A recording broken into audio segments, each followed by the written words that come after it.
नमस्कार, ये है सनातनी आवाज़ और मैं हूँ आपके साथ तनु शर्मा। सनातनी आवाज़ में आज प्रस्तुत है भगवान श्री कृष्ण अपने माथे पर मोर मुकुट क्यों धारण करते थे। हिंदू धर्म में श्री कृष्ण जी को भगवान विष्णु का ही अवतार माना गया है।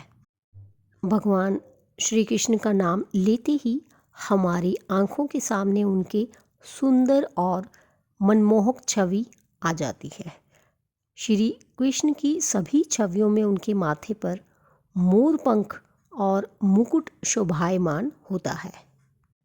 कहा जाता है कि भगवान श्री कृष्ण को मोर पंख इतना प्रिय था कि वह उनके मुकुट का हिस्सा बन गया। वह अपने सिर पर मोर पंख धारण करते थे, जो केवल श्रृंगार का काम नहीं करता था बल्कि इसके अन्य और कारण भी मौजूद हैं। महारास लीला के समय राधा ने उन्हें वैजयंती माला पहनाई थी। कहते हैं कि एक बार श्री कृष्ण राधा के साथ नृत्य कर रहे थे, तभी उनके साथ ही झूमकर नृत्य कर रहे एक मोर का पंख भूमि पर गिर गया, तो प्रभु श्री कृष्ण ने उठाकर उसे अपने सिर पर धारण कर लिया। जब राधा जी ने उनसे इसका कारण पूछा तो उन्होंने कहा कि इन मोरों के नाचने में उन्हें राधा जी का प्रेम दिखता है। कहते हैं कि श्री राधा रानी के यहाँ बहुत सारे मोर थे।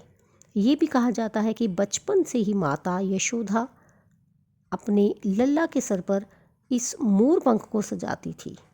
वैजयंती माला के साथ ही मोर पंख धारण करने की एक बड़ी वजह राधा से उनका अटूट प्रेम है। ये भी कहा जाता है कि मोर पंख में सभी रंग समाहित हैं।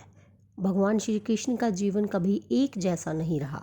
उनके जीवन में सुख और दुख के अलावा कई अन्य तरह के भाव भी थे। मोर पंख में भी कई रंग होते हैं। ये जीवन रंगीन है, लेकिन यदि आप दुखी मन से जीवन को देखेंगे तो हर रंग बेरंग लगेगा, और प्रसन्न मन से देखेंगे तो ये दुनिया बहुत ही सुंदर है, बिल्कुल मोर पंख की तरह। इसका एक कारण ये भी मानते हैं कि मोर ब्रह्मचर्य का प्रतीक है, अतः इसलिए इतने पवित्र पक्षी के पंख को स्वयं भगवान श्री कृष्ण अपने मस्तक पर धारण करते हैं। धार्मिक मान्यताओं के अनुसार भगवान श्री कृष्ण का जन्म भाद्रपद मास के कृष्ण पक्ष की अष्टमी रोहिणी नक्षत्र में हुआ था। माना जाता है कि भगवान श्री कृष्ण की कुंडली में काल सर्प दोष था। मोर और सांप एक दूसरे के दुश्मन माने जाते हैं। ऐसे में ये माना जाता है कि मोर पंख धारण करने से काल सर्प दोष दूर हो सकता है।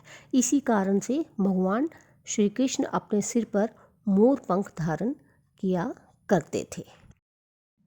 इसका एक और कारण भी है शत्रु और मित्र समान।